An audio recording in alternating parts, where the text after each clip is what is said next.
শুরু করিতেছি মহান আল্লাহর নামে, যিনি পরম করুণাময় এবং অত্যন্ত দয়ালু। আপনারা যারা আমার ফ্যান ফলোয়ার আছেন, বিভিন্ন সময় বিভিন্নভাবে আমার উপর কষ্ট পেয়েছেন, তাদের উদ্দেশ্যে একজন সাবেক এমপি হিসাবে আমি দুটি কথা বলতে চাই। আমি আপনাদের এই সংস্কার, কোটা সংস্কার যে আন্দোলন, এই আন্দোলনে বা বৈষম্য বিরোধী ছাত্র আন্দোলন, এই আন্দোলনে কোটা সংস্কারের জন্য আমি সবসময় আপনাদের সাথে ছিলাম এবং এটাতে যারা আহত নিহত হয়েছেন তাদের পক্ষেও, এই বিচারের পক্ষেও আমি ছিলাম। কিন্তু আমার ব্যর্থতা হচ্ছে কি, আমি আপনাদেরকে বুঝাইতে পারি নাই। এটার জন্য আমি সম্পূর্ণ ব্যর্থ হয়েছি এবং আমি এই ব্যর্থ হওয়ার জন্য আমার যারা ফলোয়ার আছেন, যারা আমাকে নিয়ে প্রত্যাশা করেছেন, সবার কাছে আমি দুঃখ প্রকাশ করতেছি। আমি আপনাদেরকে আরেকটি কথা বলতে চাই। এখন যে কাঠামোগত সংস্কার আপনারা চাচ্ছেন, দেখেন এই সংস্কারের জন্য আমি বহু বছর আগে থেকেই কাজ করে যাচ্ছি। আপনারা দেখেন এই দুর্নীতির বিরুদ্ধে যুদ্ধ গত 15 বছরে আপনারা যে 2-3 জন মানুষ দুর্নীতির বিরুদ্ধে সোচ্চার ছিলেন, এর মধ্যে হয়তো আমাকে একজন আপনারা পাবেন। আপনারা জানেন যে আমি এস আলমের বিরুদ্ধে নিজে বাদী হয়ে মামলা করছি টাকা পাচারের জন্য।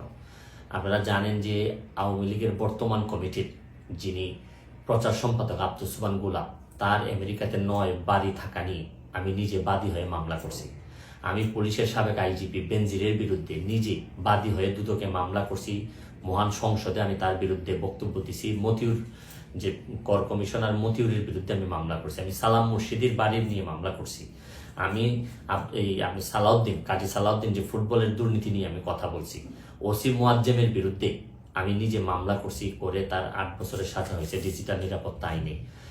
আপনারা জানেন যে জীবনে যত ঝুঁকি ছিল, আপনারা জানেন যে এই কোটা আন্দোলন শুরু হওয়ার 2 সপ্তাহ আগে আমি প্রেস কনফারেন্স করে বলতে বাধ্য হয়েছি, আমি জিডি করছি যে আমার জীবনের উপর হুমকি আছে এইসব দুর্নীতির বিরুদ্ধে প্রতিবাদ করতে গিয়ে। সুতরাং আমি এই যুদ্ধে সবসময় চেষ্টা করছি। এখন আপনারা যারা যে যুদ্ধ শুরু করছেন, ছাত্র জনতার নেতৃত্বে যে যুদ্ধ, এই যুদ্ধে আমি মনে করি যে দুর্নীতির বিরুদ্ধে যুদ্ধ, এই যুদ্ধে আমি আপনাদেরকে দোয়া করি যে আমি যতদিন আসি চেষ্টা করে যাব দুর্নীতির বিরুদ্ধে এই যে যুদ্ধ, এই যুদ্ধে সবসময় শরীর থাকার আমার জায়গা থেকে আমি চেষ্টা করব। এই বলে আজকের মতো বিদায় নিচ্ছি। ভালো থাকুক আমার বাংলাদেশ, ভালো থাকুন সবাই। ধন্যবাদ।